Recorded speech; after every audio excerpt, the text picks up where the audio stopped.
Meski kini tak lagi menjadi orang nomor satu di Indonesia, Presiden RI ke-7 Joko Widodo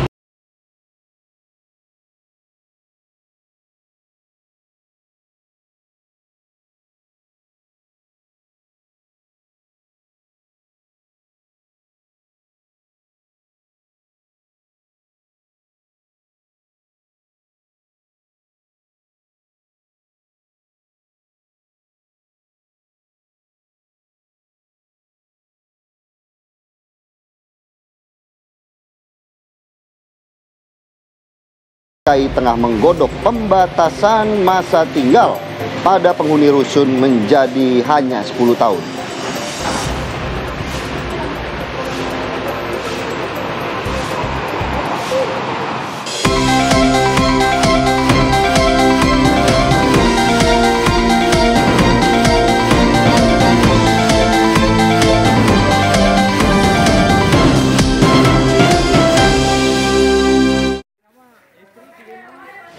Selamat pagi, apa kabar Indonesia Pagi hadir menjumpai Anda. Kita awali dengan informasi pilihan, di mana 7 unit rumah kontrakan di kawasan Katapang, Kabupaten Bandung, Jawa Barat, hangus dilalap si jago merah. Api diduga berasal dari ledakan gas LPG. Ya, petugas pemadam kebakaran dari Kabupaten Bandung yang mendapatkan informasi ini langsung mendatangi lokasi dan melakukan proses pemadaman. Namun karena angin kencang di lokasi kebakaran, api menjadi sulit dijinakan dan semakin menghanguskan rumah kontrakan ini. Peristiwa diduga berawal dari kebocoran tabung gas yang berada di salah satu kontrakan. 5 orang mengalami luka bakar dan langsung dibawa ke rumah sakit, sementara kerugian ditaksir mencapai ratusan juta rupiah.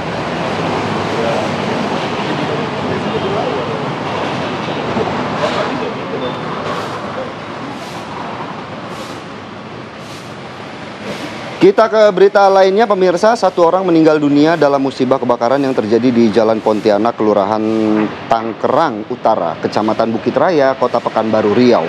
Kebakaran ini menghanguskan 1 petak rumah semi permanen.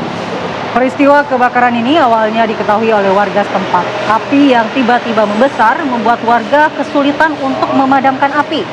Kondisi rumah yang sedang terkunci juga menyulitkan petugas pemadam kebakaran untuk melakukan pemadaman dan evakuasi. Akibatnya seisi rumah ludes terbakar. 1 penghuni rumah atas nama Desparianto ditemukan meninggal dunia akibat terjebak di dalam rumah yang belakangan diketahui korban mengalami retardasi mental. Jasad korban baru bisa dievakuasi setelah 5 unit mobil kebakaran berhasil memadamkan api.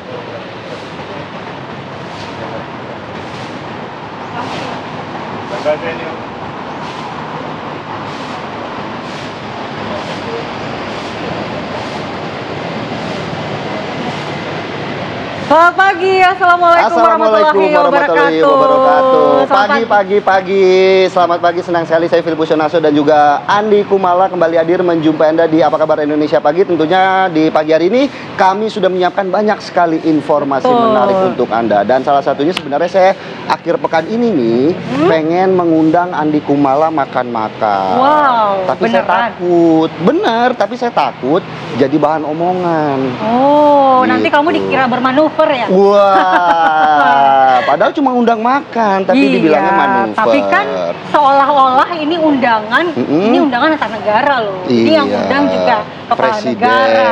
Jadi begitu. Kayak ini yang presiden siapa ya? Wah, kayak lagi masih menjabat begitu rasanya ya. Jadi di Apa Kabar Indonesia Pagi hari ini kita akan membahas bagaimana pertemuan kemarin. Sebenarnya ini undangan makan dari Presiden Joko Widodo, dari Presiden UAE ya kepada mantan Presiden Joko Widodo. Tapi kemudian pertemuan ini justru dianggap ada sebuah manuver-manuver tersendiri. Jadi kita akan bahas di Apa Kabar Indonesia Pagi hari ini dan tentunya masih banyak informasi menarik lainnya untuk Anda. Tapi nanti kita akan lanjutkan, kita kasih dulu nih informasi terkini untuk pemirsa di mana ini ada yang meninggal karena diduga menghirup gas beracun. Seorang pria di Tegal, Jawa Tengah kemudian ditemukan tewas dalam lubang dengan kedalaman mencapai 2,5 meter. Dan juga ada perampokan ya, sindikat perampok ini pemirsa. Ya, ini kita ke Medan dulu. Betul. Ada sindikat perampok rumah mewah ditangkap dan 3 diantaranya kemudian ditembak polisi. Kalau Anda lihat, ini adalah detik-detik penangkapan sindikat perampok rumah mewah antar provinsi. Para pelaku ditangkap di 2 lokasi, yakni di Provinsi Jawa Barat dan Kabupaten Simalungun, Provinsi Sumatera Utara. 7 orang pelaku yakni berinisial AH, AAR, RL, MJA, L, FP, dan AW yang merupakan pecatan prajurit TNI. Menurut keterangan Kapolrestabes Medan, Gideon Arif Setiawan, para pelaku ini ditangkap setelah melakukan perampokan di rumah mewah yang berada di Komplek Cemara Hijau, Jalan Metal, Kecamatan Percut Setuan, Deli Serdang.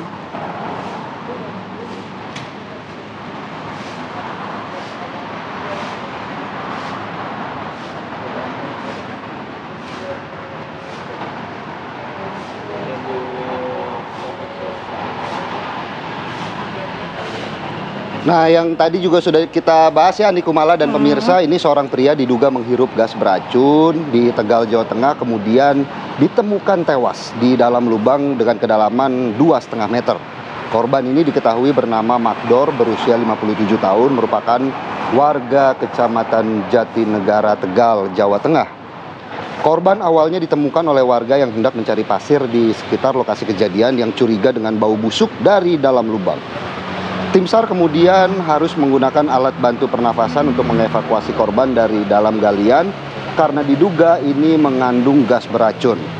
Pihak kepolisian tidak ditemukan tanda kekerasan pada tubuh korban dan Polres Tegal juga masih terus melakukan penyelidikan guna memastikan penyebab kematian korban.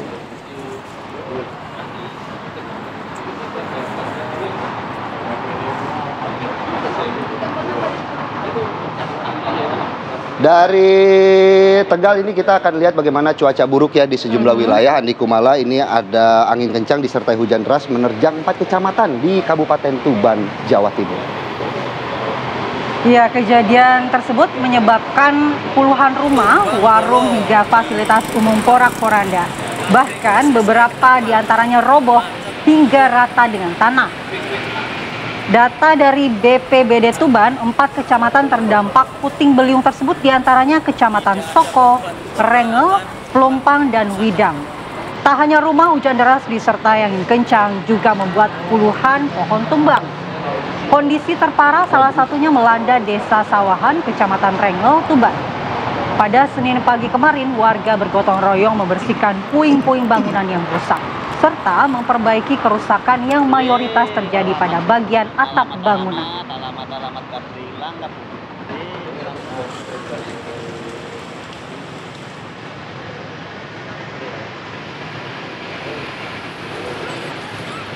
Baik, selanjutnya kita ke Batang, Jawa Tengah, di mana pasca diguyur hujan dengan intensitas tinggi, jalur nasional pantai utara di Kabupaten Batang, Jawa Tengah rusak parah.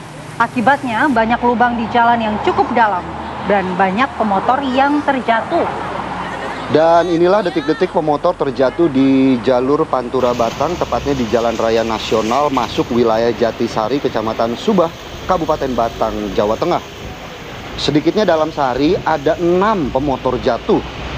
Lebih-lebih saat lubang jalan tertutup air hujan ini membuat pemotor lebih sering berjatuhan.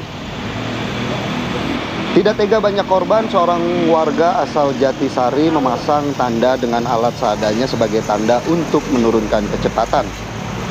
Pihak pemerintah daerah kemudian diwakili pihak BBPJN Jawa Tengah, DIY, mengaku terus berupaya melakukan perbaikan dengan dukungan sejumlah pihak.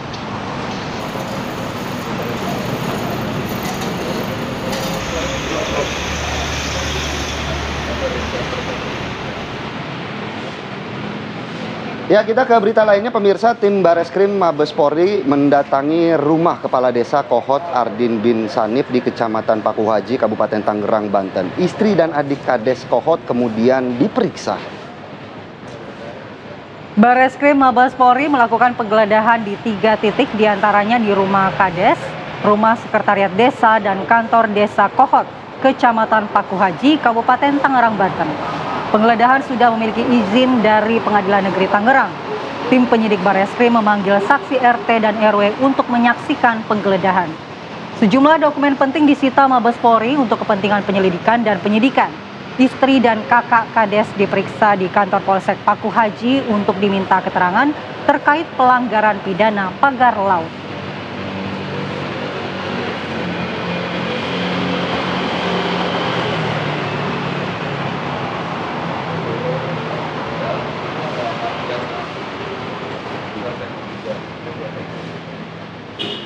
Nah, informasi yang ditunggu-tunggu pagi ini, informasi lalu lintas dari Brigadir Haikal. Oke. Nah, Brigadir Haikal sekarang sudah berada di Penas, Jakarta Timur. Kita akan memantau langsung bagaimana kondisi arus lalu lintas terkini. Silahkan Brigadir Haikal.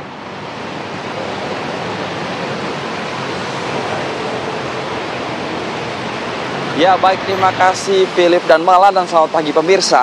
Kembali kami dari NTMC Polri akan menginformasikan situasi arus lalu lintas pada pagi hari ini langsung dari kawasan Penas, Jakarta Timur, di mana memasuki jam perkantoran dan aktivitas masyarakat. Situasi arus lalu lintas pada pagi hari ini di kawasan Penas, khususnya dari arah Cawang yang akan menuju ke arah Cempaka Putih, pada pagi hari ini masih terpantau ramai lancar. Dari arah sebaliknya, dari arah Cempaka Putih yang akan menuju ke arah Cawang, baik dari arah Bekasi yang akan menuju ke arah Cawang, terpantau ramai, cenderung tersendat.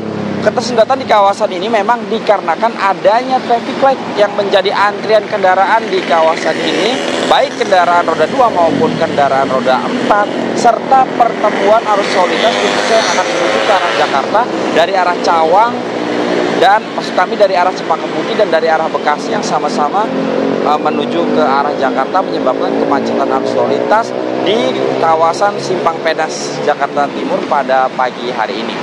Petugas kepolisian masih bertugas pada pagi hari ini untuk mengatur ketertiban dan kelancaran berlalu lintas. Selain informasi arus lalu lintas, kami juga akan menginformasikan data kecelakaan lalu lintas yang terjadi selama 1 kali 24 jam dari laporan IRSMS Korlantas Polri di seluruh Indonesia, bahwa terjadi 112 kasus kecelakaan lalu lintas dengan rincian 26 meninggal dunia, 46 luka berat, dan 237 luka ringan. Dari 112 kasus kecelakaan lantas tersebut, 56% terjadi karena tidak menjaga jarak aman, ceroboh aturan lajur saat berbelok, saat menyalip, serta terhadap lalu lintas dari depan.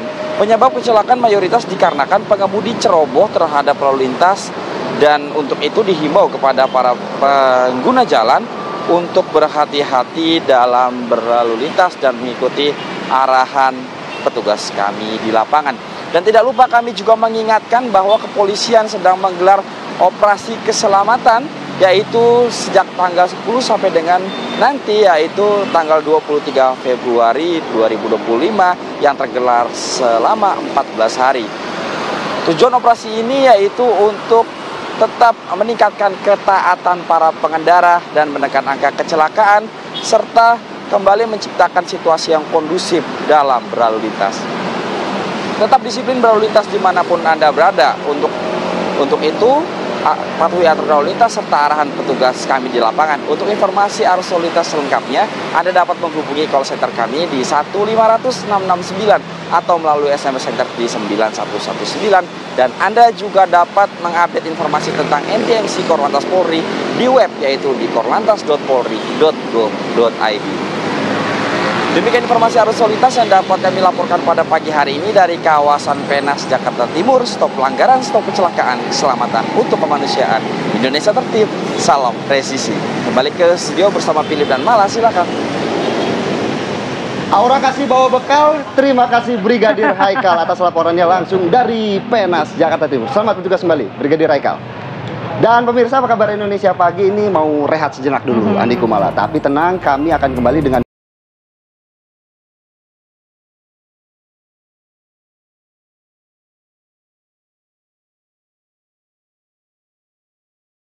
sesaat lagi.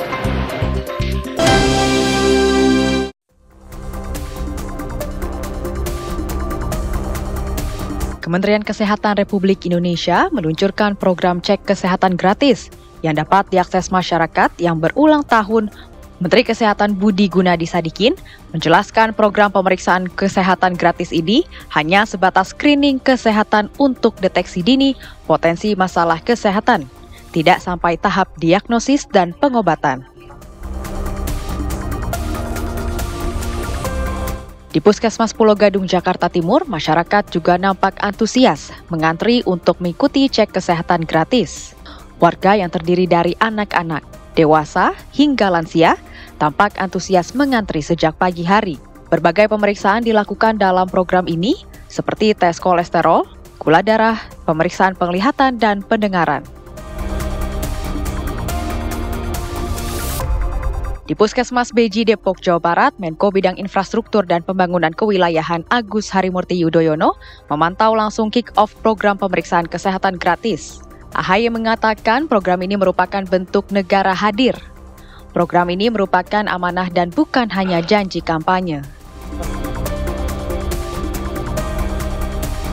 Menteri Sosial Republik Indonesia, Saifullah Yusuf, meninjau langsung pelaksanaan program cek kesehatan gratis di Puskesmas Menganti, Gresik. Menurut Gus Ipul, cek kesehatan gratis bagi warga masyarakat yang berulang tahun pada 10 Februari ini sebagai kado dari Presiden Prabowo Subianto. Untuk deteksi dini kesehatan masyarakat, layanan cek kesehatan gratis ini tidak hanya dapat diakses oleh masyarakat yang berulang tahun pada bulan ini saja, namun juga bisa diakses oleh warga masyarakat yang berulang tahun mulai tanggal 1 Januari 2025. Adapun pelaksanaan cek kesehatan gratis ini dimulai lebih dari 10.000 puskesmas di seluruh Indonesia.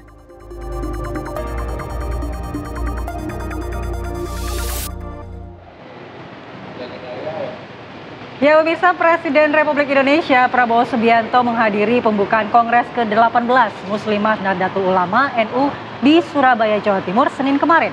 Presiden hadir bersama Wakil Presiden Gibran Rakabuming Raka. Untuk penampilan yang luar biasa dan pembukaan Kongres ke-18. Kedatangan rombongan Prabowo disambut Ketua Umum Muslimat NU Khofifah Indar Parawansa dan Ketua Umum Pengurus Besar NU Yahya Khalil Stakuf. Presiden Prabowo Subianto ini hadir meresmikan pembukaan Kongres ke-18 Muslimat NU yang mengusung tema merawat tradisi, menguatkan kemandirian, meneduhkan peradaban.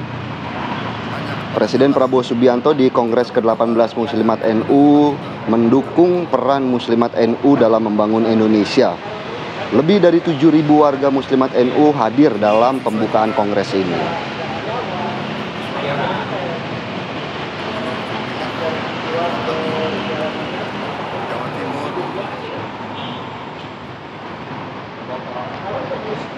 Ya, kita ke berita lainnya, pemirsa. Setelah melakukan kunjungan di Roma dan juga Vatikan, Presiden kelima Republik Indonesia yang juga Ketua Umum PDI Perjuangan, Megawati Soekarno Putri, akhirnya tiba di Jeddah, Arab Saudi.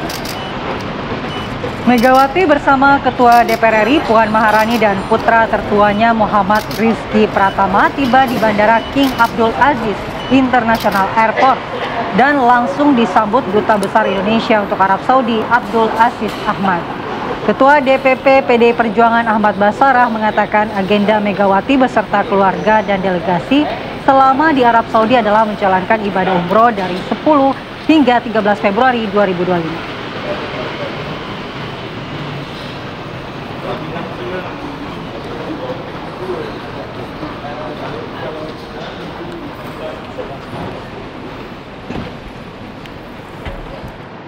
Kita ke informasi berikutnya, pemirsa. Ketua Umum Kamar Dagang dan Industri atau Kadin Indonesia Anindya Nofyan Bakri siap berkolaborasi bersama Kongres Advokat Indonesia. Ya, menurut Anindya Bakri ini dunia usaha saat ini tentunya membutuhkan kepastian hukum. Generasi muda dan pekerja seni Republik Indonesia. Ketua Umum Kadin Indonesia Anindya Nofyan Bakri menghadiri Kongres Nasional keempat yang digelar Kongres Advokat Indonesia di Kota Bandung, Jawa Barat. Menurut Anindya, dengan banyaknya advokat yang tergabung di KAI, bisa dikolaborasikan dengan sejumlah usaha di Kadin. Dunia usaha yang paling penting adalah kepastian hukum. Jadi dari Kadin, Kamar Dagang dan Industri, kami ingin sekali bekerjasama dengan KAI untuk memastikan bahwa ya kepastian hukum ditegakkan. Indonesia sekarang ekonominya penuh dengan tantangan, tapi banyak juga peluang. Mudah-mudahan dengan kerjasama ini kita bisa meningkatkan tentunya konsumsi domestik, investasi untuk kepastian hukum, dan juga tentu kita ingin mengadakan nilai tambah dengan ekspor dan impor. Terima kasih banyak. Kongres Nasional KAI juga dihadiri Wakil DPR RI Sufmi Dasko Ahmad dan sejumlah Menteri Kabinet Prabowo Gibran. Dari Bandung, Jawa Barat, Cepi Kurnia, TV One mengabarkan. Kongres Advokat Indonesia. Ya, Andi Kumala dan juga pemirsa, apa kabar Indonesia Pagi? Balik lagi nih, mau rehat, tapi kami akan kembali dengan berita. Baru-baru ini jagat maya dihebohkan dengan beredarnya video sebuah gua yang menarasikan jalan menuju kota.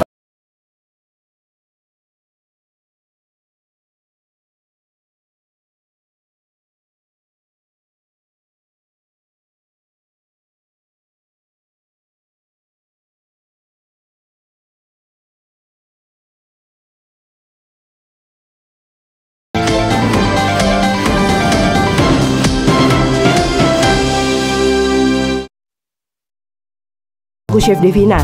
Ini resep kreasi baruku bareng mie sedap. The one and only mie goreng ala chef. Rahasia unik sedapnya, minyaknya pasti. Minyak pipi beda lagi. See, ada sambal merahnya. Dimix dengan bumbu berkualitas lainnya, bikin rasanya full of taste. Aku tambahin sayuran komplit dan kremesan kriuk. Sedapnya anti gagal. Perfect. Taste like chef, sesimpel itu. Mie sedap goreng ala Chef Devina. Sedapnya full of taste. Mie goreng ala chef di rumah dari Wixfood. Caraku lebih percaya diri. Baru Lux Botanicals Body Wash dengan parfum essence untuk 3 kali keharuman lebih tahan lama. Jadi lebih percaya diri untuk mengekspresikan kecantikanku. Baru Lux Botanicals Body Wash. Respect buat pejuang pantang tumbang. Saat masuk angin menyerang, lawan dengan warisan nenek moyang. Bablas angine, antangin JRG.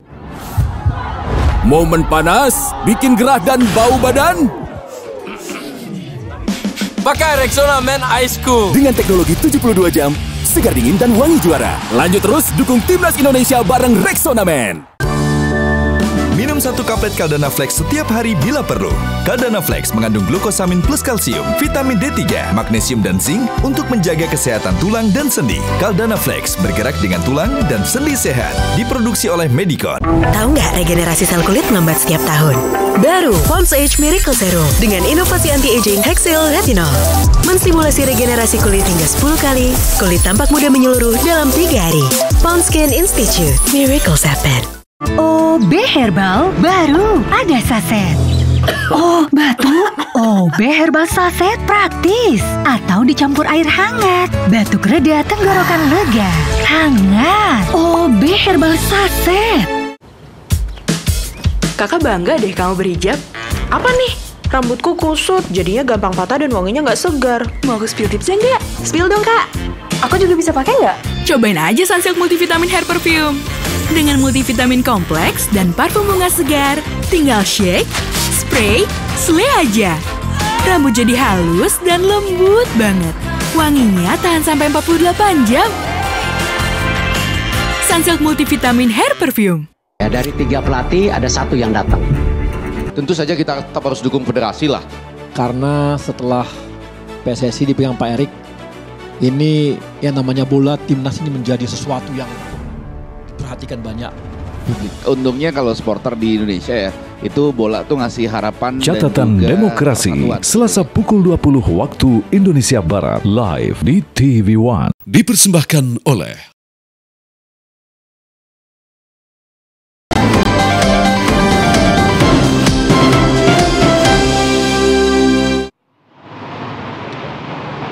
Kembali di Apa Kabar Indonesia Pagi, pemirsa. Kemarin 3 oknum prajurit TNI Angkatan Laut menjalani sidang dakwaan dalam kasus penembakan bos rental di Tol Merak, Tangerang. Ya, dalam sidang perdana kasus penembakan bos rental mobil di res area kilometer 45 Tol Merak, Jakarta ini digelar di Pengadilan Militer 208 Cakung, Jakarta Timur. Identitas ketiga terdakwa diungkap ke publik, yaitu Klasik Kepala Bambang Apriatmojo, Sertu Akbar Adli, dan Sertu Rafsin Hermawan. Auditor militer mendakwa 2 terdakwa yaitu Bambang Apriatmojo dan Akbar Adli melakukan pembunuhan berencana. Sementara ketiga terdakwa Rafsin, Hermawan, Bambang Apri, dan Akbar Adli didakwa melakukan penadahan. Atas dakwaan auditor militer, baik terdakwa maupun penasihat hukum tidak mengajukan eksepsi atau keberatan. Sidang akan dilanjutkan Selasa 18 Februari dengan agenda pemeriksaan saksi.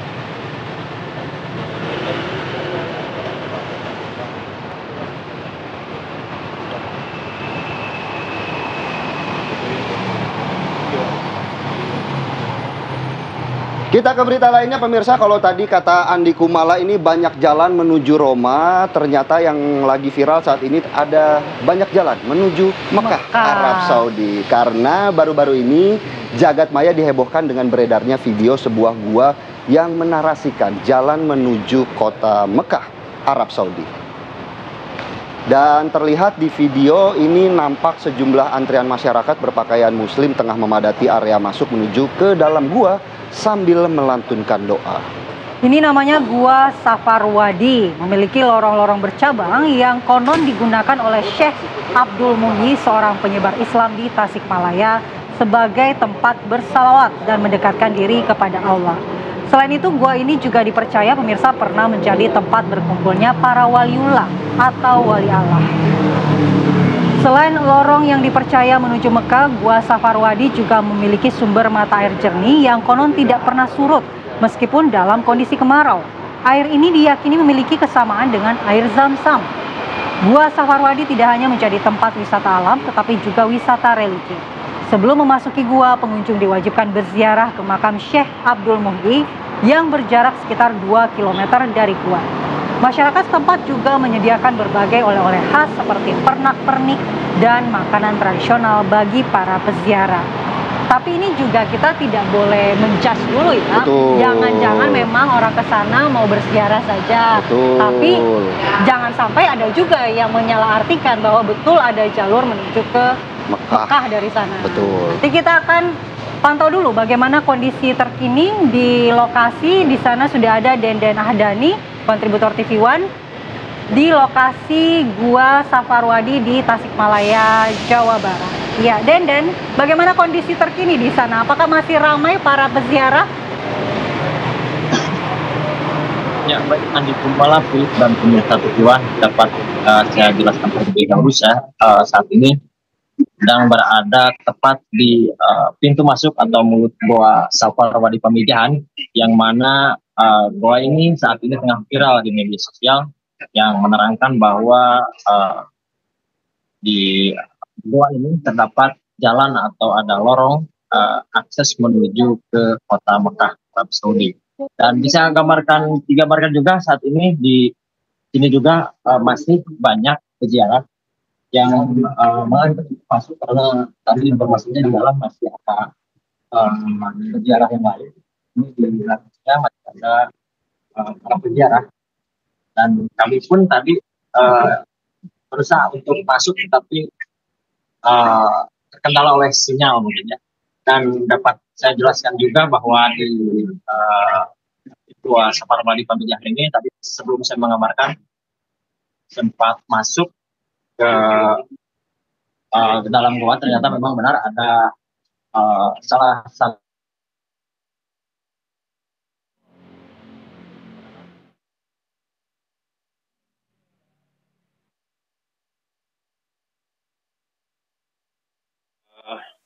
oleh warga setempat itu merupakan ya.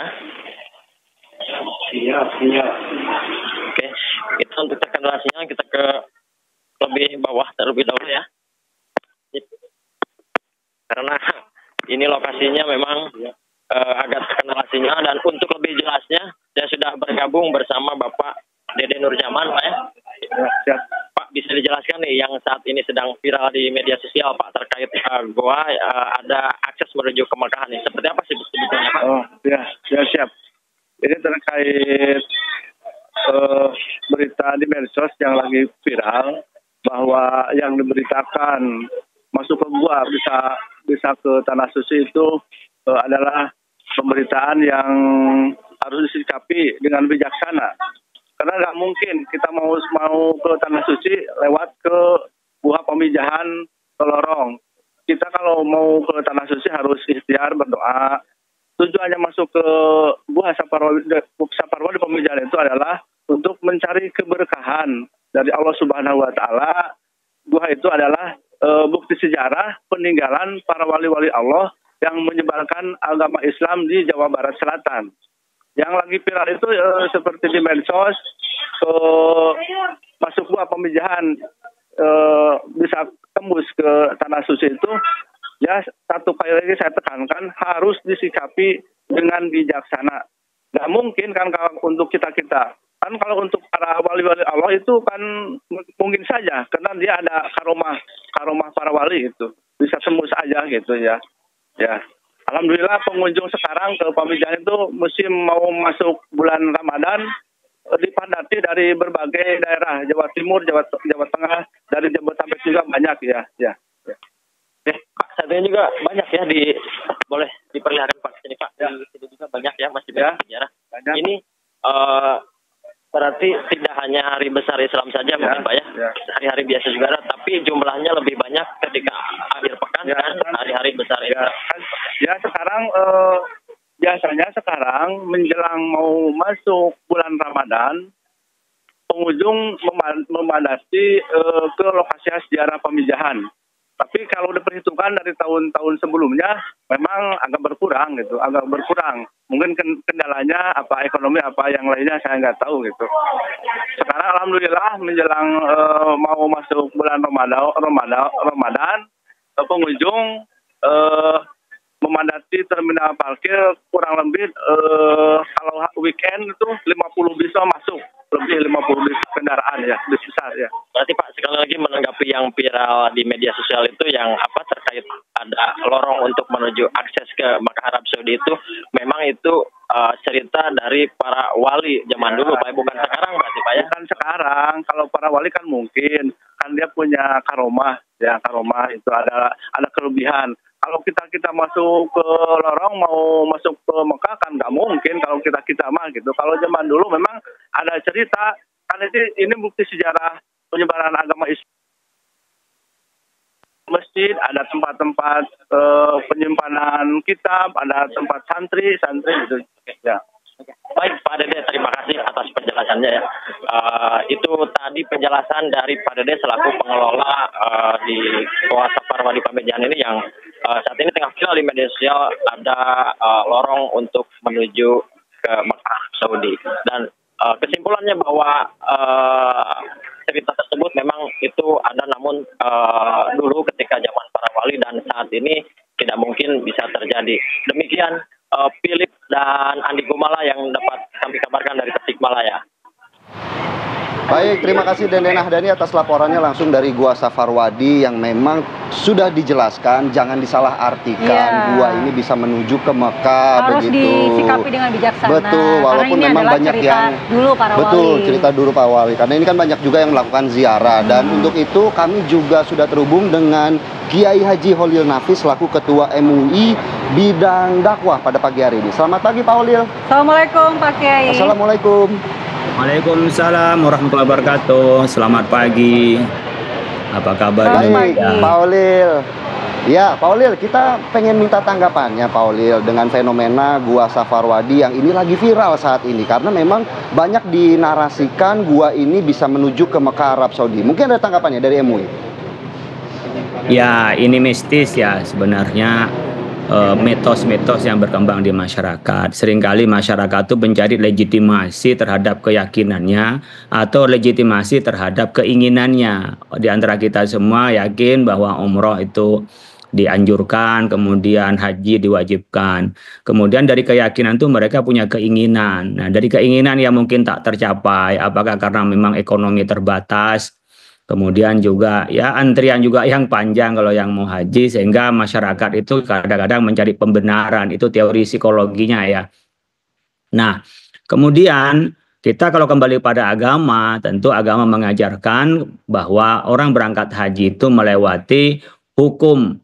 Ada hukum agama dalam hal ini yang menjadi ketentuan dalam haji, ada hukum negara berangkatnya Indonesia ke Arab Saudi.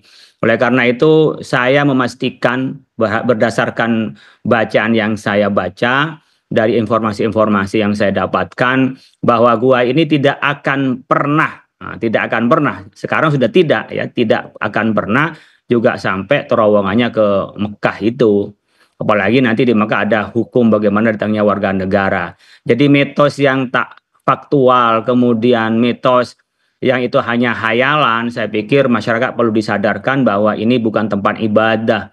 Mungkin gua ini bisa dijadikan napak tilas yang dulu adalah ada sejarah bagaimana pendakwah datang khulwat. Karena khulwat itu artinya menyendiri, tahannus dengan Allah Subhanahu wa taala. Mungkin iya di tempat itu.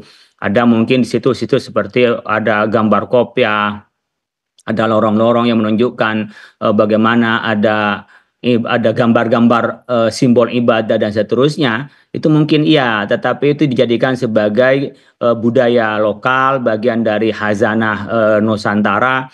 Tetapi jangan sampai di tempat itu menjadi tempat ibadah. Karena sekarang kita tahannus itu tidak perlu ke gua. Tahannus itu cukup di dalam masjid dengan iktikaf, dengan baca Quran, dengan zikir dan seterusnya. Jadi ke gua itu cukuplah dulu-dulu. Dulu-dulu yang orang tahannus ke gua, sekarang tahannusnya di masjid saja. Oleh karena itu ini harus disikapi sebagai warisan budaya, kekayaan Nusantara, tapi jangan dijadikan tempat ibadah, apalagi diyakini akan tembus ke Mekah dan Madinah. Baik Pak Kiai, ini bisa dijadikan sebagai tempat wisata warisan budaya. Lalu bagaimana kira-kira dengan masyarakat mungkin yang ingin mendapatkan barokah begitu Pak Kiai? Kalau ke situ katanya airnya mirip air Zam-Zam, kemudian dengan memasang topi batu berbentuk topi itu bisa cepat ke Mekah. Itu seperti apa? Menjelaskan atau memahamkan kepada masyarakat Pak Kiai. Ini kewajiban kita semua, khususnya para tokoh agama. Pertama, jangan sampai mengeksploitasi keawaman masyarakat.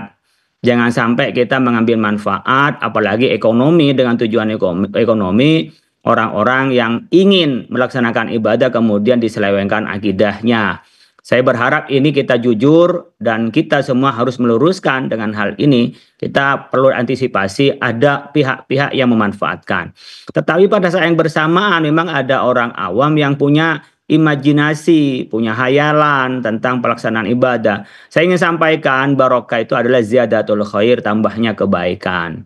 Tambahkan kebaikan dari wisata itu mungkin kita bisa tadabburul alam, memikirkan tentang kekuasaan Allah, bagaimana tanpa ada orang yang menciptakan, tapi zat yang menciptakan sehingga ada gua seperti ini, lubang seperti ini, ada mulut. Itu kembalikan untuk kita mendekatkan diri pada Allah dan menguatkan tentang hakikat kekuasaan Allah untuk mengatur alam raya ini. Tapi jangan sampai berlebihan mencari barokah dengan cara umpamanya nyium-nyium batu di situ, nggak ada barokahnya gitu ya. Kalau air ya boleh saja air, tapi tidak mungkin sama air dengan air Zam-Zam. Oh, saya ngambil air karena air itu kan kalau kita bacakan sesuatu dan kita bisa manfaatkan juga boleh, tetapi itu ingat bahwa itu tetap dari Allah. Allah memberikan hukum kausalitas kepada air itu. Saat yang bersamaan air tidak mungkin bisa menyamakan pada air Zam-Zam, nggak mungkin gitu ya. Allah hanya menciptakan air Zam-Zam. Air situ adalah air biasa ciptaan Allah. Kalau tahu mengambil air mau saya minum karena bersih, warna bening dan seterusnya silahkan. Atau nanti airnya seperti air minum kita dibacakan sesuatu kemudian diminum. Baca-bacaannya itu baca-bacaan yang dari zikir, baca-bacaan dari Al-Quran ya boleh-boleh saja. Tapi jangan sampai punya mitos hanya air itu yang dipakai untuk menyembuhkan, dipakai untuk menandingi air Zam-Zam. Tidak, tetap air Zam-Zam adalah air Zam-Zam. Karena air Zam-Zam itu dari Allah Subhanahu wa taala melalui Rasulnya sudah diberikan ketentuan khusus, az-zamzamu lima syuribalah. Air Zam-Zam itu dipakai, diminum untuk mengobati apa saja yang kita niatkan atau kita tujukan dari minum air Zam-Zam itu. Jadi air Zam-Zam Allah ciptakan hanya satu di muka bumi ini, yang lain adalah air-air yang Allah ciptakan. Soal air mengandung barokah dibacakan iya, tetapi tidak berarti air itu bisa menandingi air Zam-Zam. Baik Pak Kiai, terima kasih penjelasannya Pak Kiai Haji Holil Nafis, Ketua MUI Bidang Dakwah. Mudah-mudahan dengan penjelasan ini bisa mencerahkan masyarakat. Jangan percaya kalau ada jalur atau jalan pintas menuju Mekah di Gua Saparwadi. Ini semata-mata adalah wisata warisan budaya. Baik, terima kasih Pak Kiai atas waktunya. Selamat pagi Pak Kiai. Dan juga tadi kalau menggarisbawahi jangan ada pihak yang mengambil keuntungan. Begitu. Baik, apa kabar Indonesia Pagi akan kembali pemirsa sesaat lagi dengan dialog. Ini meski kini tak lagi menjadi orang nomor 1 di Indonesia, Presiden Republik Indonesia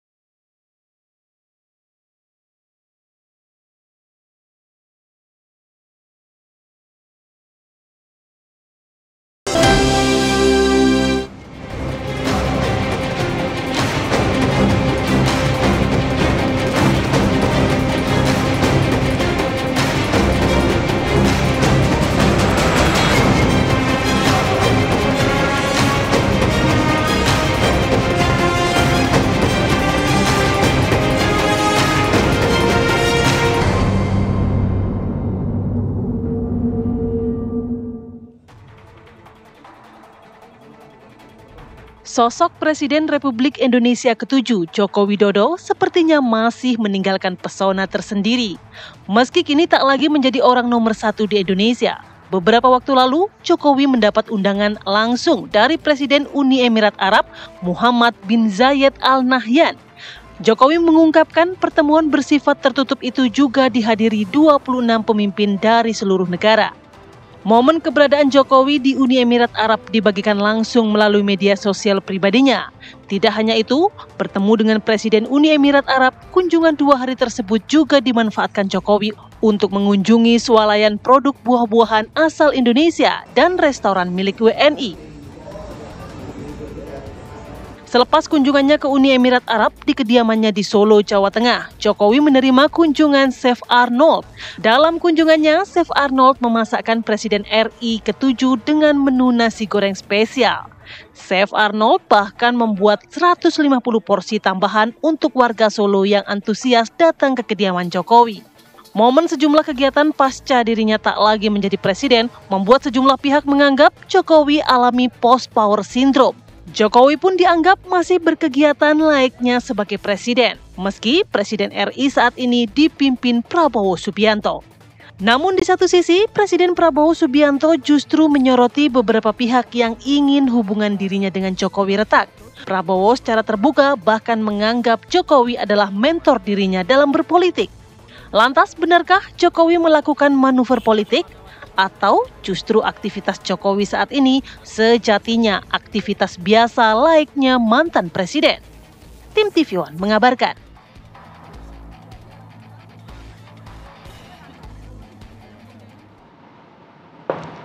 Ya pemirsa, Prabowo menyebut ada pihak yang ingin memecah belah dirinya dengan Presiden ke-7 Republik Indonesia, Joko Widodo. Presiden Prabowo juga mengakui Jokowi ini adalah mentor politiknya. Jadi memang kalau politik ya saya belajar dari Pak Jokowi. Nggak usah malu-malu lah, ya kan. Kadang-kadang orang sudah nggak berkuasa, mau dikuyu-kuyu, mau dijelek-jelekin. Jangan. Kita hormati semua. Hormati semua. Ada yang sekarang mau misah-misahkan saya sama Pak Jokowi. Lucu juga. Untuk bahan ketawa boleh. Jangan. Kita jangan ikut. Pecah belah itu adalah kegiatan mereka-mereka yang tidak suka sama Indonesia. Iya, manuver. Jadi apakah tindakan dari Presiden Republik Indonesia ke-7, Joko Widodo ini adalah manuver ketika dia mungkin open house, menerima warga masyarakat di rumahnya, kemudian menerima undangan dari Presiden UAE ke Abu Dhabi, melakukan pertemuan dengan kepala negara. Apakah ini sebenarnya masih post-power syndrome atau seperti apa? Nanti kita akan bahas bersama dengan narasumber yang sudah hadir di studio. Ada Bang Henry Satrio, analis politik kita. Selamat pagi Bang Hensat. Selamat pagi Bang Hensat. Bukan Projo ya? Ya. Ya gimana? Kan ada Bang Silvester Matutina, Ketua Umum Solidaritas Merah Putih. Selamat pagi Bang Silvester. Selamat pagi. Kemudian ada juga di Zoom sudah tersambung Prof. Karim Suryadi, Guru Besar Komunikasi Politik UPI. Selamat pagi Prof. Selamat pagi Prof. Sehat. Waras. Baik, mungkin kita ke Bang Sylvester dulu ya, menanggapi saat ini apa yang dilakukan oleh Presiden RI ke-7 Joko Widodo ini dianggap manuver oleh banyak pihak. Tanggapan dari Bang Sylvester sendiri seperti apa? Sebenarnya kalau manuver untuk politik Pak Jokowi udah selesai. Terus beliau ini sudah mencapai titik tertinggi sebagai seorang negarawan dan juga politisi. Bagaimana beliau sukses waktu di Solo, Jakarta, terus 2 kali jadi presiden, dipilih rakyat, dan juga kemarin mengendorse Pak Prabowo, dan juga di pilkada itu banyak yang menang. Jadi kalau manuver-manuver politik kemarin iya, tapi kalau sekarang sih saya pikir kemarin juga waktu ketemu dengan Bapak di sana, saya berbincang berdua, beliau nggak akan masuk partai politik. Kemungkinan besar kita cerita bahwa di luar negeri itu ada kayak Rockefeller Foundation, terus Jimmy Carter Foundation, mungkin beliau akan lakukan itu, yang mana itu adalah demi untuk menampung aspirasi daripada masyarakat dan juga mendukung agar pemerintahan Prabowo Gibran ini berjalan sukses, intinya itu.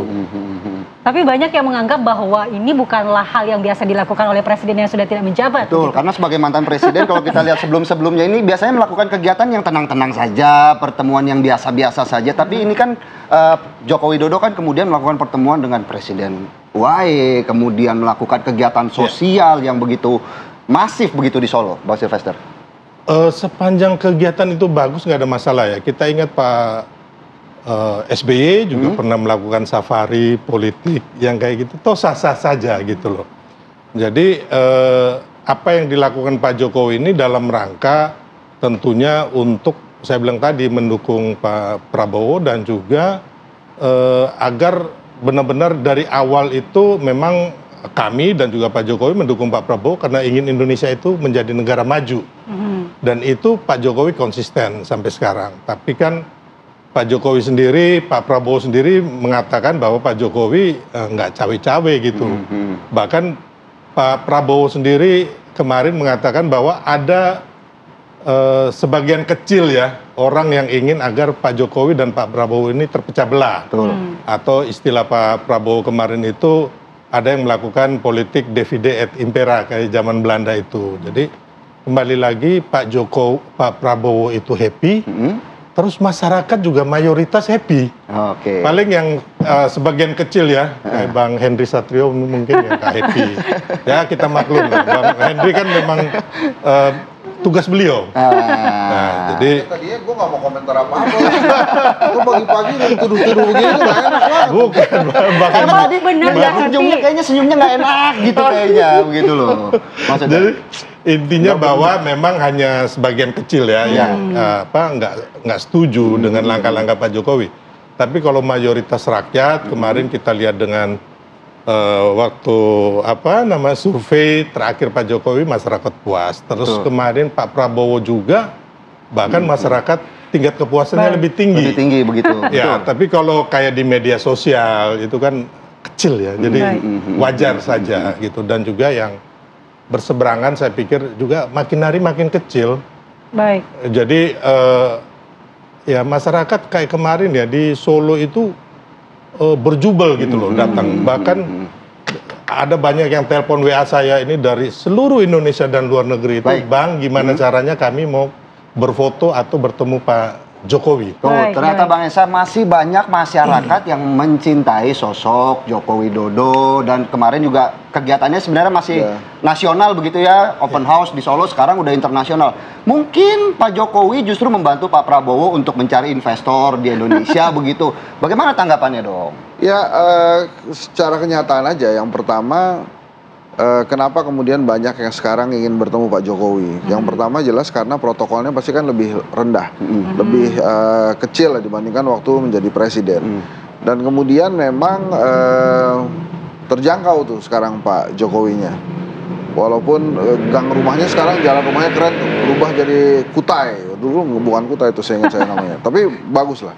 Terus kemudian yang kedua, Ya dia memang harus maintain momentum kan. Kalau kemudian dibandingkan dengan SBY dengan Bu Mega itu nggak apple to apple, karena SBY ada yang mesti diurus partai, Bu Mega juga ada yang mesti diurus partai juga, Pak Jokowi nggak ada yang diurus, jadi bebas-bebas aja. Dan mungkin juga dia nggak suka ngelukis, nggak suka nyanyi, jadi sukanya jalan-jalan boleh. Nah terus kemudian sebetulnya Jokowi sama Prabowo saya udah sering ngomong ya, ini bikin sejarah baru sih. Ini baru kali pertama ada presiden sama presiden baru sama mantan presiden itu komunikasinya bagus. Belum pernah terjadi di Indonesia. Soeharto, Soekarno enggak, SBY ke Jokowi juga enggak, Megawati ke SBY juga enggak. Nah ini dari pertama sudah bagus komunikasinya. Nah terus kenapa kemudian dia jadi center of attention, tetap menjadi perhatian masyarakat, perhatian politik?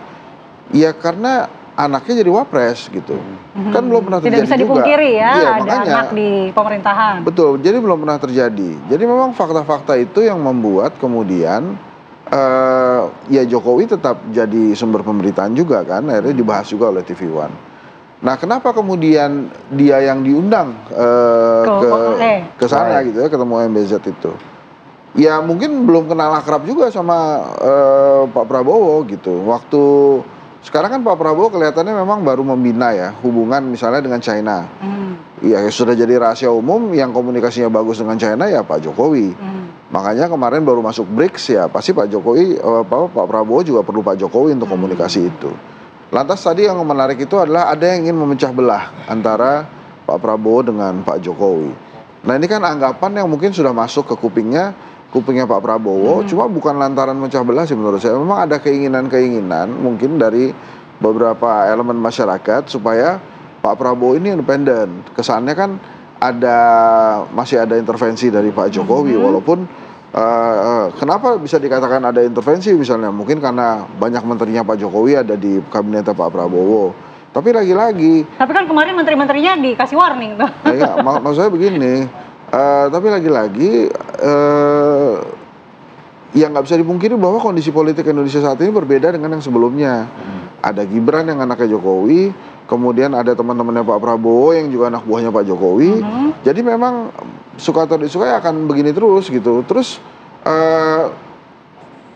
sekarang kan kebayang malah kalau misalnya presiden terus nggak ngurus partai, diam aja di rumah kan nggak enak. Bingung gitu. ya, berarti ini cari kegiatan begitu, cari kesibukan. Iya, dan wajar kan kalau dia kemudian jalan-jalan, ketemu-temu temennya gitu. Dan kemudian sosok MBZ ini kan juga sosok yang bukan yang biasa gitu. Lantas kalau kemudian dia diundang ketemu MBZ ya nggak apa-apa juga. Mudah-mudahan terrealisasi misalnya jadi MBZ investornya IKN kan. Kata Philip tadi ya. Ya makanya kan itu kan jadi jelas juga. Ya, gue nggak jelek-jelekin kan. Kita mau minta tanggapan dari Prof Karim. Dua-dua aja sih pagi-pagi ini emang kebiasaannya orang pemerintah tuh. Sangat objektif. Nah, kebiasaan penguasa tuh emang nuduh-nuduh rakyat. Baik. Kita tanya ke Prof Karim. Prof, gimana menanggapi hal ini Prof? Apakah ini bagian dari manuver strategi komunikasi politik Joko Widodo untuk tidak kehilangan pengaruh, Prof? Ya, saya harus declare dulu nih, saya Karim Suryadi bukan pemuja Jokowi, tapi juga tidak membencinya gitu ya. Jadi menurut saya tema pagi ini bagusnya sih manuver ×2 antara GR atau baper. Mengapa begitu? Karena seperti halnya hubungan politik yang lain, hubungan Jokowi dan Prabowo itu amat rumit. Karena disertai dengan bumbu-bumbu kesetiaan, ambisi, persaingan, bahkan mungkin penghilangan. Atau kehilangan, merasa kehilangan sesuatu, atau takut kehilangan sesuatu. Nah, oleh karena itu maka, ini soal fantasi point, soal sudut pandang. Mengapa? Ada beberapa fenomena. Yang pertama adalah bukan khas Jokowi ya, yang memelihara tetap tampil di ruang publik pasca lengser dari jabatannya sebagai presiden. Meskipun ada orang yang menghubung-hubungkan dengan tradisi Jawa, lengser ke Prabon, mandeg Pandito. Tapi sekali lagi bukan hanya Jokowi yang tidak mandeg Pandito. Bedanya adalah ketika yang lain tetap mengurus partai, Jokowi tetap memelihara kemunculannya di ruang publik.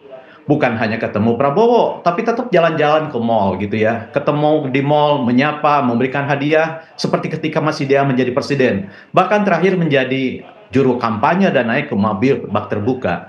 Nah, kejadian ini, hal ini dibaca, dilihat secara berbeda. oleh mereka yang pro Jokowi dan kemudian mendukung Prabowo, dan mereka yang memilih Prabowo tetapi datang dari anasir yang lain. Artinya apa? Jangan lupa bahwa yang memenangkan dan memilih Prabowo itu bukan hanya pemilih Jokowi saja. Ada anasir-anasir yang sejak awal sudah memilih Prabowo dan tetap Prabowo, dan memiliki pandangan yang berbeda soal kedekatan Prabowo dan Jokowi. Bagi mereka yang sejak awal sudah pro Jokowi, kedekatan Prabowo dengan Jokowi itu sesuatu yang sudah menjadi hal biasa, bahkan dianggap sebagai dukungan terhadap Prabowo, karena tidak bisa dipungkiri, kita melihat kehadiran Jokowi ketika mencapreskan Prabowo itu seperti primus inter pares. Dia orang yang utama di antara yang pertama, di antara deretan pendukung Prabowo, Jokowi yang utama. Itu fakta yang tidak bisa dibantah. Dan Prabowo mengatakan itu, mengakui itu dengan mengatakan lucu. Kalau ada orang yang berusaha memecah belah, kenapa dibilang lucu? Menurut saya itu adalah kelucuan yang satir, yang getir. Kenapa? Karena dia melupakan sisi yang lain. Sisi yang melihat dan mendukung Prabowo tidak berangkat dari dukungannya terhadap Jokowi, dan sekarang berada pada barisan mendukung Prabowo yang melihat ini sebagai sesuatu yang merisaukan. Tadi Bang Hensat menyebut soal independensi. Tapi menurut saya ini bukan soal independensi, tapi ini soal teka-teki jangka panjang. Kenapa? Karena apakah misalnya ketika menghadapi pilkada, Jokowi mau turun berkampanye, apakah dia tidak akan melakukan itu ketika Pilpres 2029 datang? Dan siapa yang akan didukung kita tidak tahu. Jadi yang pertama, ini soal sudut pandang antara mereka yang sejak awal mendukung Jokowi dan tetap Jokowi dalam tubuh Prabowo, dan kedua di antara mereka yang mendukung Prabowo bukan berasal dari elemen Jokowi. Nah, jadi pertanyaan apakah ini happy atau unhappy? Menurut saya tidak bisa digeneralisir seperti itu. Karena realitasnya seperti itu. Mungkin bagi Projo ya happy-happy saja. Tapi bagi pendukung Prabowo yang berasal dari Projo, ini hati-hati, ini warning. Kenapa? Karena persoalannya bukan soal tentang seberapa baik hubungan Prabowo dan Jokowi. Karena pemilu sudah berakhir. Pacuan kuda sudah selesai. Sekarang yang dibutuhkan adalah keberanian moral Prabowo untuk memilih jalan kemajuan, sehingga pemerintahan yang sekarang dibangun itu adalah pemerintahan yang dia inginkan, bukan keinginan siapa-siapa. Dan ruang yang sekarang dia tempati adalah ruang yang memberinya untuk berinovasi. Inovasi itu satu, membuang praktek-praktek lama yang tidak berguna, mengurangi praktek berlebih yang tidak mendatangkan manfaat, menghadirkan praktek baru yang benar-benar genuine, dan memperkuat kembali praktek baik yang sudah terlupakan. Nah, jadi menurut saya selama Prabowo punya keleluasaan mewujudkan pemerintahan yang dia inginkan, dan ada ruang yang terbaik untuk inovasi termasuk evaluasi dalamnya, ya itu baru fine gitu ya. Tapi kan masalahnya kita melihat dalam postur kabinet anasirnya sangat banyak banget gitu ya. Belum lagi misalnya ada logika yang bertentangan dalam pembangunan. Saya bilang logika yang bertentangan antara IKN dengan MBG. MBG itu kebutuhan dasar manusia, melayani kebutuhan dasar. Ini bagus, tapi membutuhkan dana yang besar. Sedangkan IKN meskipun dituangkan dalam undang-undang, ini kan hal tersier. Sebab Jakarta bisa dijadikan sebagai ibu kota kok. Lalu pertanyaannya, bagaimana mungkin sebuah pelayanan dan pemenuhan kebutuhan dasar harus dijalankan berbarengan dengan kebutuhan tersier? Nah, apakah ini tidak menimbulkan permasalahan? Jadi menurut saya, apakah itu bermasalah atau tidak, heavy atau tidak, manuver atau bukan, apakah ini wujud dari tindakan GR atau bukan, atau misalnya baper atau bukan, bergantung kepada posisi yang dia ambil terhadap dukungan terhadap Prabowo. Bagi mereka yang mendukung Prabowo dan berasal dari elemen Jokowi, ini akan dianggap fine-fine. Bahkan suara kritis, suara mengoreksi, suara mengingatkan, suara memberikan peringatan waspada akan bayang-bayang itu akan dianggap sebagai sebuah kelucuan dalam bentuk softnya, atau akan sebuah sikap nyinyir dalam bentuk yang paling ekstrim. Tapi bagi mereka yang mendukung Prabowo dengan atau tanpa Jokowi, ini tuh akan dianggap sebagai warning yang biasa-biasa saja.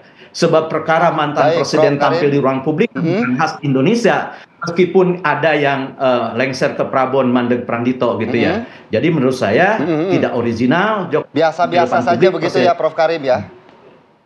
Bisa dibilang ini pertemuan sebenarnya biasa-biasa aja, fine-fine aja, nggak ada masalah memang, tapi di belakang itu ada sebuah fenomena keruwetan, dalam bahasa istilahnya itu ribet gitu, ada rumit begitu. Apakah memang ini ada salah satu upaya untuk mempersiapkan sesuatu di 2029? Bang Sylvester, dijawab sesaat lagi setelah Apa Kabar Indonesia Pagi kembali sesaat lagi.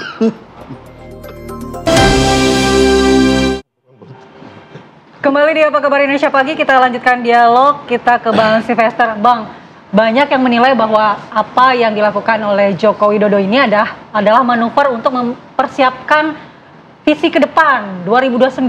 Apakah memang ini masih pengen pengaruhnya sampai ke sana, Bang?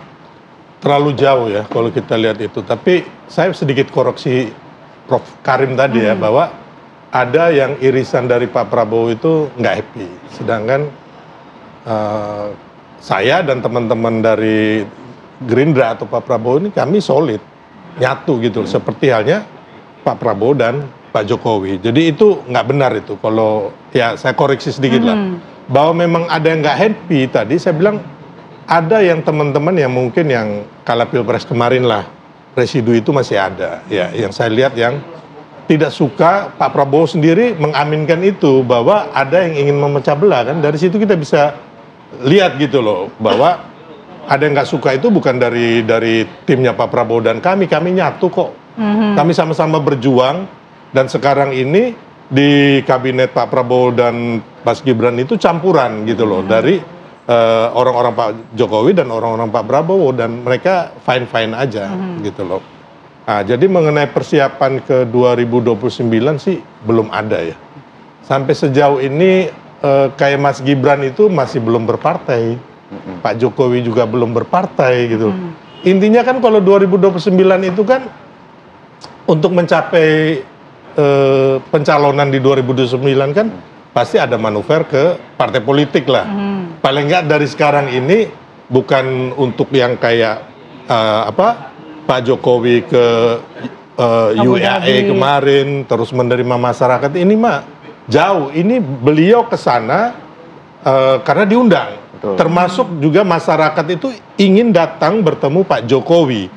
Termasuk kita lihat banyak para pengantin nih yang mau nikah, yang mau kawin. Itu semua rame-rame ngundang Pak Jokowi gitu loh. Jadi ini kan kemauan masyarakat, kemauan orang yang akhirnya Pak Jokowi juga beliau ini happy karena beliau ini nggak punya hobi main musik atau memasak, hobinya melukis, hobinya adalah bercengkrama bersama masyarakat. Itu Pak Jokowi yang selama ini saya tahu hampir sekian tahun bahwa beliau itu akan energinya ada itu ketika beliau bersama rakyat. Baik. Nah itu dia. Bang Ensah, tanggapannya 2029 masih kejauhan begitu, tidak ada visi ke sana.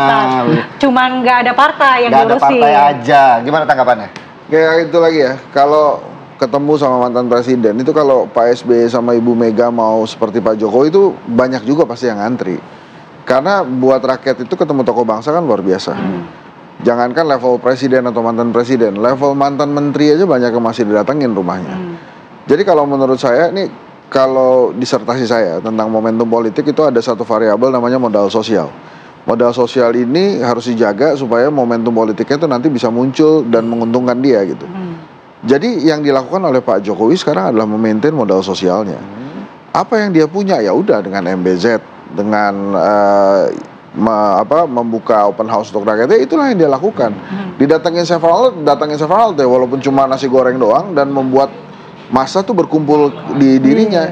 Ya kalau menurut saya sih itu wajar ya, dan lihat antusiasme masyarakat aja. Kalau kemudian nanti rakyatnya, masyarakat udah nggak ada yang mau datang lagi juga, nggak akan ada Tapi apakah kemudian dengan popularitas yang terjaga ini merupakan suatu win-win solution begitu, baik dari Pak Prabowo dan juga Jokowi? Ini agak berbeda ya. Kita kan nggak pernah tahu bagaimana isi kepala Pak Prabowo, isi kepala Pak Jokowi. Yang jelas dua-duanya adalah politisi handal. Betul yang disampaikan oleh Prof. Karim tadi. Ini hubungannya ngejelimet nih, kan tadinya berkompetisi, kemudian jadi bareng-bareng. Guru politik begitu ya?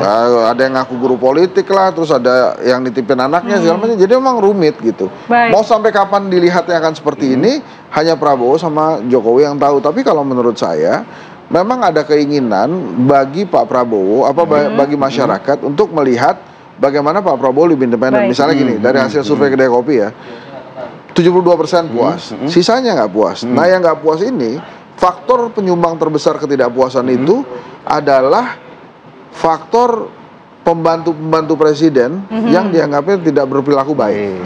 Nah, begitu bicara pembantu presiden, masuk lagi nih, ada orang-orangnya Jokowi, ada orangnya Prabowo, terus kemudian rakyat kan mulai lagi memilah-milah. Waduh, kemarin tuh ada sebuah kebijakan yang sampai kemudian menghilangkan nyawa rakyat. Berarti jadi ini adalah upaya juga untuk menutupi bagaimana kekurangan-kekurangan tersebut dengan sosok dari Joko Widodo, begitu ya Bang Enca? Saya satu lagi sebentar ya. Jadi begini, kan kita nggak pernah tahu. Mungkin juga Pak Prabowo bilang gini, Pak Jokowi, saya nggak punya uang nih, cariin dong. Bentar ya, saya tanya ya. Oke. Kita minta tanggapan Prof. Karim. Tanggung jawab dong nih. Prof. Karim mungkin bisa langsung menanggapi, Prof. Silakan. Pendek saja, silakan Prof. Singkat saja, Prof. Ya, Prof. Karim bisa mendengar suara kami? Masih terhubung, Prof? Masih terhubung dengan kami, Prof. Karim. Oh, itu ada. Ya.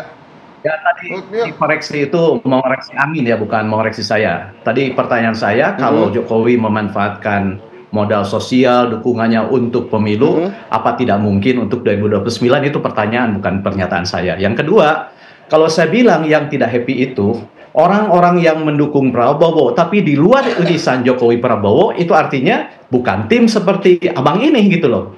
Tapi mereka yang sudah memilih Prabowo, meskipun tidak ada Jokowi, itu pernyataan saya. Jadi kalau misalnya orang Gerindra sejak awal bersama Prabowo, kemudian selamanya sampai sekarang tidak mau pecah belah, ya saya bilang kan dari awal juga, posisi Prabowo dengan Jokowi itu seperti primus inter pares.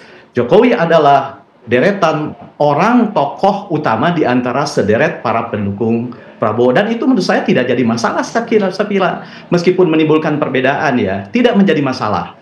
Termasuk tidak masalah ketika Jokowi terus tampil dan melihara ruang publik. Sebab lengser ke Prabowo Pandito itu ternyata di Indonesia susah diterapkan. SBY tidak bisa, kemudian Megawati juga tidak bisa dengan mengurus partai. Bahkan mungkin Prabowo nanti setelah selesai juga akan terus didaulat menjadi pimpinan partai. Meskipun kita punya contoh, ada Asoka, ada Brawijaya kelima misalnya ya.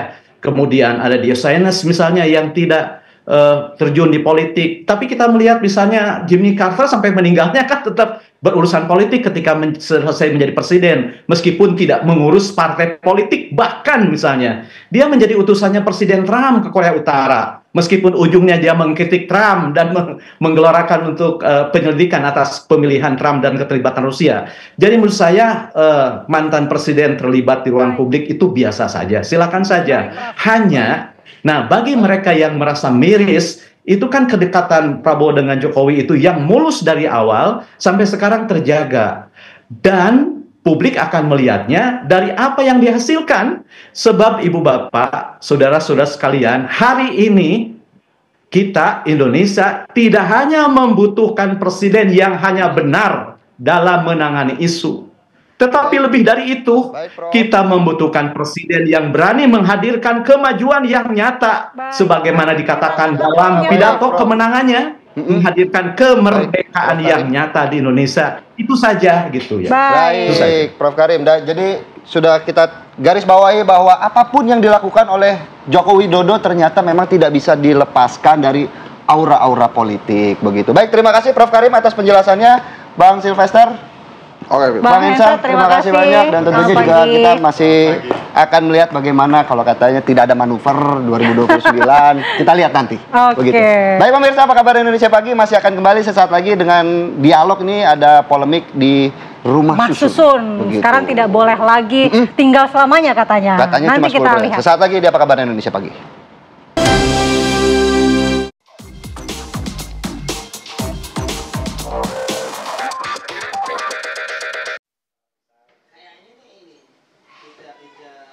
Masih di Apa Kabar Indonesia Pagi pemirsa, yang mana saat ini kita akan membahas soal wacana pemerintah Provinsi Daerah Khusus Jakarta akan menyiapkan aturan baru soal batas waktu hunian rusun milik Pemprov DKJ. Saat ini saya sudah berada di salah satu rusun di Jakarta pemirsa, yang mana saat ini berada langsung di Blok D Rusun Flamboyan Cengkareng Jakarta Barat, yang mana dalam aturan baru ini nantinya dari Pemprov DKJ akan menetapkan 10 tahun batas waktu hunian bagi masyarakat berpenghasilan rendah dan 6 tahun batas waktu hunian untuk masyarakat umum. Tentunya pemirsa, aturan baru ini menuai pro kontra hingga dengan keluhan bagi kalangan masyarakat Jakarta, khususnya warga Jakarta yang tinggal di rumah susun sederhana sewa atau rusunawa. Wacana aturan batas waktu hunian ini muncul usai dari Dinas Permukiman Rakyat dan Kawasan Permukiman atau DPRKP Jakarta ini mencatat ada tunggakan iuran rusun di Jakarta sebesar puluhan miliar atau sebesar 95,5 miliar. Tentunya ini menarik sekali pemirsa untuk kita bahas lebih lanjut bersama dengan warga di Rusun Flamboyan Cengkareng Jakarta Barat. Selamat pagi Bapak, maaf mengganggu. Halo Bapak, dengan Bapak siapa? Bapak Roni, Bu. Bapak Roni, sudah mendengar belum terkait wacana aturan baru dari Pemprov DKJ soal batas waktu hunian di rusun ini? Sudah Bu, itu udah banyak berita-berita, ya, saya mendengarkan itu semua. Saya sebagai warga kayaknya walaupun wacana ya keberatan juga kalau untuk pembatasan sewa rusun gitu dibatasin selama 10 tahun gitu harus kemana gitu. Saya ya keberatannya saya mau tinggal di mana gitu sebagai warga itu. Bapak Roni sudah berapa lama di Rusun Flamboyan ini? Kurang lebih itu udah 15 tahun. Selama 15 tahun ada bayaran iuran apa aja Pak? Kalau untuk iuran ya itu dari perumahan itu nggak ada Bu. Maksudnya iurannya ya sewa unit aja, sewa unit sama listrik sama air aja itu Bu. Kalau saya kan emang jatuhnya umum itu masih 130-an itu untuk sewa. Nah untuk itu lantai 5 untuk sewa pemakaian air listrik itu ya kebutuhan juga, itu tergantung dari pemakaiannya itu Bu untuk harganya. Kalau nantinya aturan ini ditetapkan bagaimana Pak? Mungkin kedepannya mau tinggal kemana mungkin sudah mulai dipikirkan apa bagaimana nih? Untuk dipikirkan sih ya namanya angan-angan ya, untuk mempunyai suatu rumah pribadi gitu ya itu ada ya kan, tapi ya gimana ya namanya saya bisa namanya manusia itu saya ya mudah-mudahan aja sih saya punya rumah pribadi gitu. Saya juga nggak mau, maksudnya emang tinggal di rusun selamanya juga saya nggak mau gitu. Ya, terima kasih Pak Roni. Kita akan menanyakan lebih lanjut pemirsa dengan Bapak Ali, yang mana ini merupakan Pak RT begitu ya Pak. Pak RT, ini terkait wacana aturan dari Pemprov DKJ soal batas waktu hunian rusun, bagaimana tanggapannya Pak? Kalau secara pribadi saya ya tidak setuju. Terkait dengan kita lihat kondisi lingkungan kita adalah rata-rata itu kan tidak semua warga mempunyai UMP atau gaji yang cukup. Nah kalau itu gajinya bisa rata, mungkin kemudian lapangan kerja tersedia, mungkin semua nggak akan ada tunggakan. Nah ini perlu disikapi, artinya dengan batasan waktu itu kira-kira sanggup nggak nanti warga itu kemana larinya, ya kan? Itu akan menjadikan beban mental dari warga sendiri ketika mereka tidak punya tempat tinggal. Sedangkan pemerintah berkewajiban untuk memenuhi kesejahteraan rakyat. Nah ini perlu dikasih solusi terbaik bagaimana caranya, dan itu perlu tindakan yang memang benar-benar real agar nantinya benar-benar rakyat itu merasakan bagaimana dia tinggal di Indonesia, tinggal di lingkungan sendiri yang memang benar nyaman dan tidak ada kesulitan. Berarti sebenarnya tidak setuju ya Pak, baik itu dari Pak RT maupun dari warga di Rusun Flamboyan Cengkareng ini. Tentunya pembahasan ini akan semakin menarik lagi pemirsa, dan kita akan membahas dengan pengamat tata kota Pak Yayat Pak Yayat, selamat pagi. Pak, ini gimana nih Pak terkait wacananya? Tapi yang pasti pembahasan ini akan semakin menarik lagi ya Pak, makin menarik lagi ya. Berbicara tentang kehidupan. Karena sudah mendengarkan tanggapan dari masyarakat di Rusun Flamboyan ini juga ya Pak. Kita akan kembali usai jeda terlebih dahulu. Tetaplah di Apa Kabar Indonesia Pagi. Baik. Masih di Apa Kabar Indonesia Pagi, pemirsa, yang pastinya kita ini semakin menarik lagi membahas terkait wacana Pemprov DKJ yang akan menyiapkan aturan batas waktu hunian bagi warga Jakarta yang tinggal di rusun, dan akan semakin menarik lagi dengan narasumber kita, pengamat tata kota Pak Yayat. Selamat pagi Pak Yayat. Pagi. Gimana kabarnya Pak? Alhamdulillah. Pagi ini kita ada di rumah susun kan, ini menarik ya, karena ini sebetulnya kasus masalah iuran penundakan, ini ibaratnya CLBK.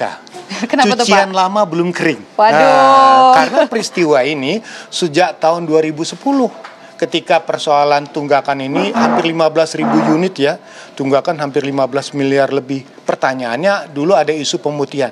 Cuman pertanyaan lebih lanjut, mengapa sekarang diungkit kembali? Karena tunggakannya hampir 95 miliar, mendekati 100 miliar.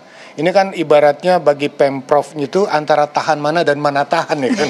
Harus membiayai ini. Nah, pertanyaan lebih lanjut, harusnya dilihat dulu di mana akar masalahnya. Menurut Dinas Perumahan dan Permukiman ada dua kelompok. Ikut program dan mereka yang umum. Nah, pertanyaannya di mana masalah tunggakan itu paling besar?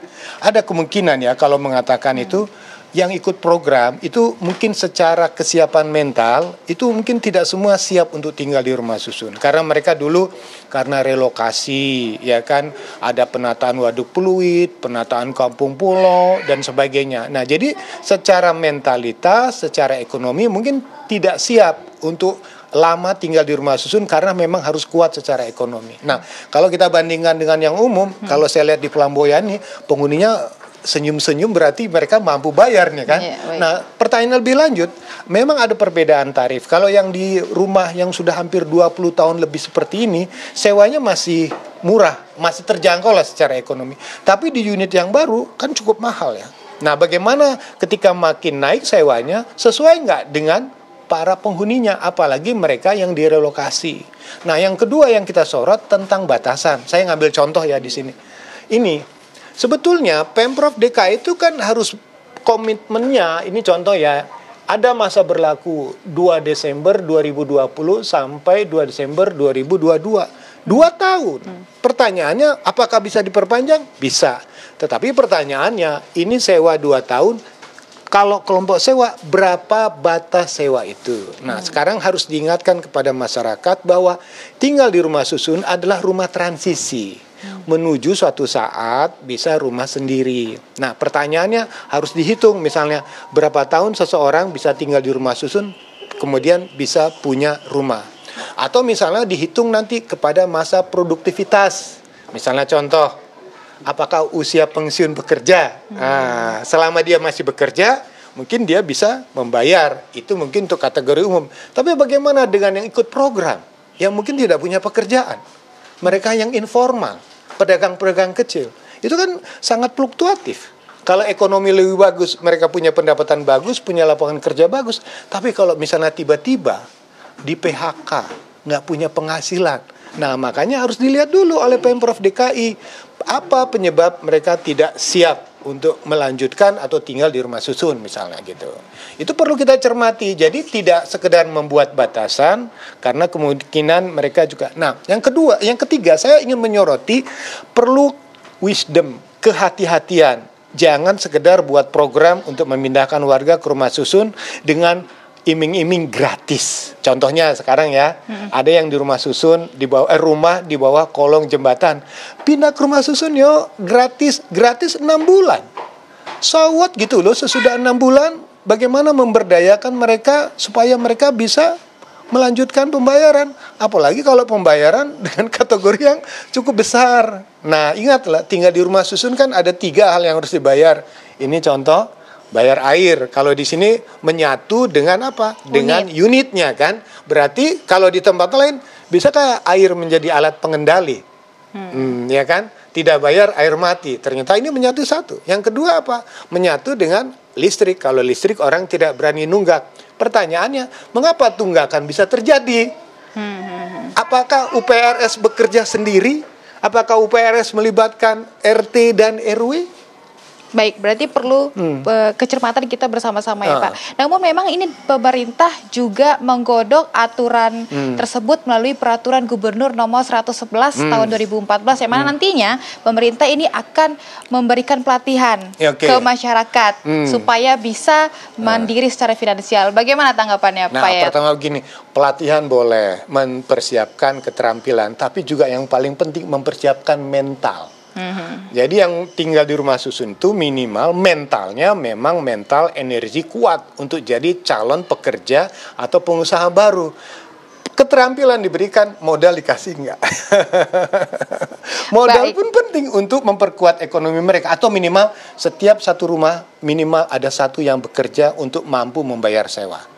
Baik, siapa ya? Terima kasih atas tanggapannya. Itu tadi pemirsa, kalau dari warga memang ada yang tidak setuju. Kalau dari Pak Yayat selaku pengamat tata kota tadi juga perlu keterhatian kita bersama-sama. Pemerintah juga perlu evaluasi apa harus kita perlu gali juga akarnya. Dan itu menarik sekali pembahasan kita soal batas waktu hunian kali ini. Demikian Apa Kabar Indonesia Pagi on Location. Sampai ketemu di Apa Kabar Pagi Indonesia on Location selanjutnya.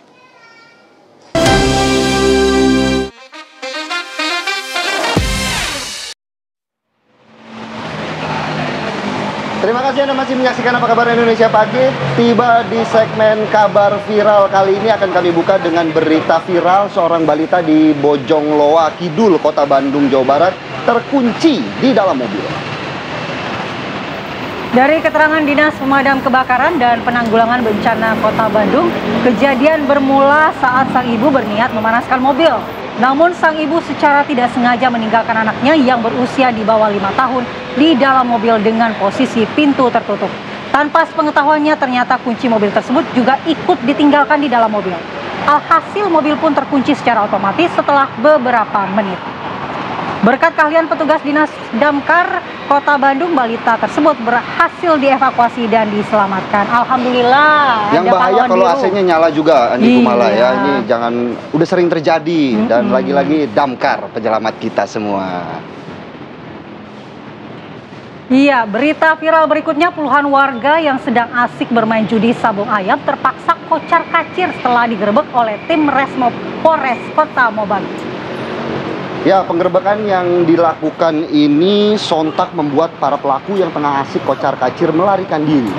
Kesigapan polisi akhirnya berhasil mengamankan 4 warga yang diduga pelaku judi sabung ayam berikut barang buktinya. Polres Kota Mobagu akan terus menggiatkan operasi secara rutin jelang bulan Ramadan. Daripada sabung ayam, mendingan ayamnya juga digoreng. Enak, bikin perut kenyang di Kumala dan juga pemirsa. Lagi kita ke berita viral berikutnya, puluhan pemuda berpakaian hitam mengeroyok 3 remaja di sebuah SPBU di Jombang, Jawa Timur. Gerombolan pemuda tersebut datang dari arah Kertosono, Nganjuk dengan berkendara motor dan mobil. Iya, yang Anda lihat adalah video amatir yang viral memperlihatkan aksi tersebut. Korban pengeroyokan berhasil diselamatkan warga sekitar lokasi SPBU bersama karyawan SPBU. 1 korban terluka parah dan hingga kini Polres Jombang masih memburu pelaku yang diduga warga luar Kabupaten Jombang. Ini kok akhir-akhir ini banyak kejadian di SPBU ya? Iya, betul. Eye catching kali SPBU itu ya? Lagi.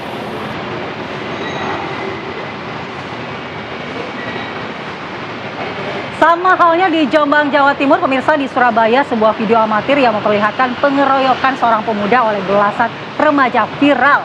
1 orang remaja kini kondisinya kritis. Nampak dalam video ini aksi pengeroyokan yang dilakukan oleh belasan orang dan korban nampaknya terkapar.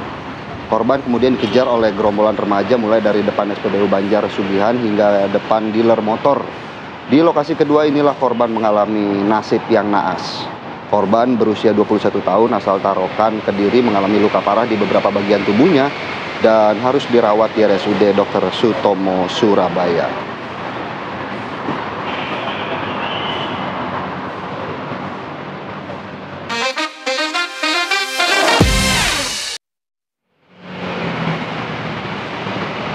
Dan pemirsa, berakhir di segmen kabar viral, tentunya juga sekaligus menutup perjumpaan kita di Apa Kabar Indonesia pagi hari ini. Tapi tenang, jangan lupa kami masih membuka sayembara pantun untuk para pemirsa begitu ya.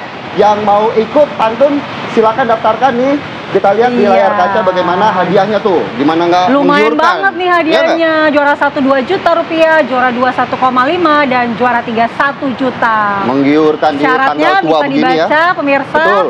Satu pantun terdiri dari 4 kalimat tuh. Harus ada 2 nanti pantun. bisa DM Philip buat belajar. Oke lah kalau begitu, karena saya mau belajar, saya kasih contohnya begitu ya. Lanjut. Dia cewek beli berlian. Kasih. Ternyata aura kasih yang transaksi. Cakep. Ayo buruan daftarkan pantun kalian. Dan terima kasih untuk Anda yang telah berpartisipasi. Yeay. Akhir kata dari Busionaso. Saya Andi Kumala, terima kasih. Sampai jumpa.